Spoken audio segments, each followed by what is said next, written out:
اس کی تین کیفیات ہو سکتی ہے. کیوں اللہ کی طرف سے یہ چیزیں آتی ہیں؟ سب سے پہلی شے ہے، اب وہ جو آیات میں نے سنائی تھی وہ سن لیجیے پہلے ترجمہ. سورہ تغابن میں فرمایا ما صاب من مصیبت الا باذن اللہ. دیکھو کوئی مصیبت تم پر نہیں آ سکتی، نہیں آتی مگر اللہ کے اذن سے.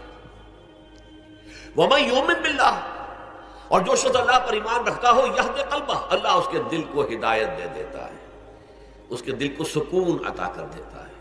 وہ راضی برضائے رب ہو جاتا ہے، اس میں شکوہ نہیں رہتا، اس میں شکایت نہیں ہوتی، اس میں تلخی نہیں ہوتی. کیوں ہو گیا، کیسے ہو گیا، کیوں ہو گیا، نہیں ہونا چاہیے، نہیں دیتے.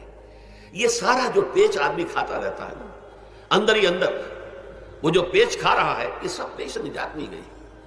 برو کشید سے پیچا کہ ہستمود مرا، چے اقدہا کے مقام رضا کشود مرا. یہ پیچ کھانا جو ہے، پیچا کے ہستمود، اس سے اللہ تعالیٰ نے مجھے نجات دے دی ہے مقام رضا کے ذریعے سے. کتنے بڑے بڑے عقدے میرے حل ہو گئے اس مقام رضا سے. چے اقدہا کہ مقام رضا کشود میرے تو بہت سے عقدے اس سے حل ہو گئے. اس حوالے سے ایک موٹی بات تو یہ ہو گئی، لیکن اب اس کو تین حصوں میں تقسیم کیجیے. پہلی بات یہ کہ یہ اللہ کی طرف سے آزمائش کے طور پر آتی ہے. آزمائش، میرا بندہ اس پر صبر کرتا ہے یا نہیں، یا میرے خلاف بکواس کرنے پر آمادہ ہو جاتا ہے. اللہ تو ایسا ہے، اللہ نے تو ہم پر کبھی کرم کیا ہی نہیں ہے، اللہ تو ظالم، معاذ اللہ معاذ اللہ معاذ اللہ. کہیں ایسا تو نہیں، میرا بندہ جو ہے تکلیف کو جھیلتا ہے میری وجہ سے، یہ سمجھ کے کہ اللہ کی طرف سے آئی. یہ سب جو ہے یہ بہت بڑی کامیابی ہے اگر انسان کو حاصل ہو جائے.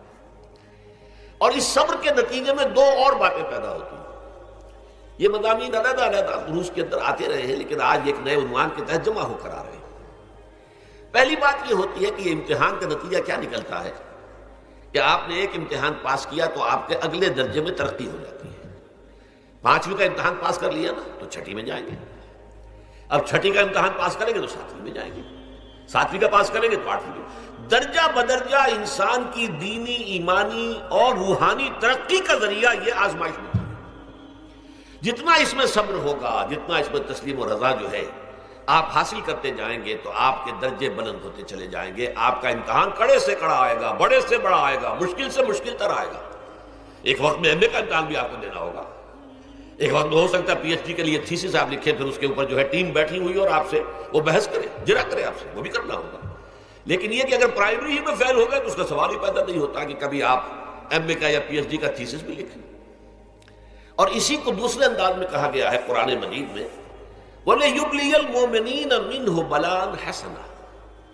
اصل میں ابلا کہتے ہیں، بلا یبلو جو ہے عربی زبان میں آتا ہے آزمانا. خلق الموت والحیات لیبلوکم ایکم احسن عملا. یہی معنی ابتلا کے میں، ابتلا یبتلی آزمانا.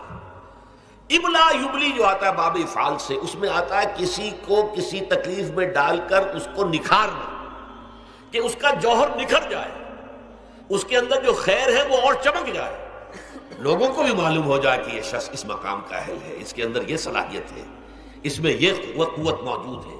تو یہ گویا کہ اہل ایمان کی صلاحیتوں کو نکھارنے کے لیے اور ان کے درجات کی ترقی کے لیے بھی اللہ تعالیٰ دنیا کے اندر یہ مصیبتیں اور امتحانات جو ہیں آزمائش کے حوالے سے افراد پر بھی اجتماعی طور پر بھی لاتا ہے. اور ایک اس کا اور بھی ہے، اہل ایمان پر اس طرح کی ابتلا و آزمائش کی ایک نوعیت اور بھی ہے، اور وہ یہ ہے کہ جو بھی آپ سے غیر ارادی طور پر یا یہ کہ آپ نے کوئی گناہ ارادی طور پر بھی کر لیا، اللہ تعالیٰ اس کی سزا اسی دنیا میں دے کر آخرت کی سزا سے محفوظ کر دیتا. گویا کہ اس سے بڑا خیر کیا ہوگا؟ یہاں کی سزا کیا ہے؟ جھیل لیا آپ نے، بخار آ گیا، ٹانگ ٹوٹ گئی، چلیے 3 مہینے آپ بستر پر پڑے رہے نا، اور کیا ہوا؟ کچھ نہیں. لیکن یہ کہ آخرت کی سزا ملتی ہے بہت عظیم ہوتی ہے. لہذا کفارہ بناتا ہے اللہ تعالیٰ گناہ، ان جو بھی گناہ ہو گئے ہیں، غلطیاں ہو گئی ہیں، ان کا کفارہ اللہ تعالیٰ بندہ مومن کے لیے. حضور کی ایک حدیث ہے، اس کا متن مجھے اس وقت یاد نہیں ہے، کہ مومن کا معاملہ عجیب ہے، اسے کوئی تکلیف پہنچتی ہے صبر کرتا ہے، اس کے گناہوں کا کفارہ بن جاتا ہے، اور اگر کوئی خوبی ملتی ہے تو اللہ تعالیٰ کا شکر ادا کرتا ہے، اس کے درجات بلند ہو جاتے ہیں. تو یہ معاملہ جو ہے اللہ تعالیٰ کی طرف سے بندہ مومن کے حق میں خیر، کہ در حقیقت اس کے ان گناہوں کی پاداش کہ جو اس نے یہاں کر لیے ہیں یہی دنیا میں دے کر دھو دیا جائے، پاک کر دیا جائے. جیسے آپ کو معلوم ہے دھوبی جو ہے کپڑے کو بھٹی میں چڑھاتا ہے، گرم پانی میں ڈالتا ہے، نہیں ڈالتا، تاکہ اس کا میل نکلے، اس کے آگے پٹکتا بھی ہے ذرا اس کو تاکہ وہ میل اچھی طرح چھٹ جائے اس سے۔ اسی طرح اگر دنیا میں ہمارے میل چھٹ جائیں، دنیا میں اگر ہمارے گناہ دھل جائیں تو یہ بڑے نفع کا سودا ہے، بڑے نفع کا سودا ہے، بڑے نفع کا سودا ہے۔ اس اعتبار سے آپ غور کیجئے کہ اگر یہ حقائق ہمارے سامنے رہے تو کیا کوئی تکلیف دنیا کی ہمیں بھاری محسوس ہوگی؟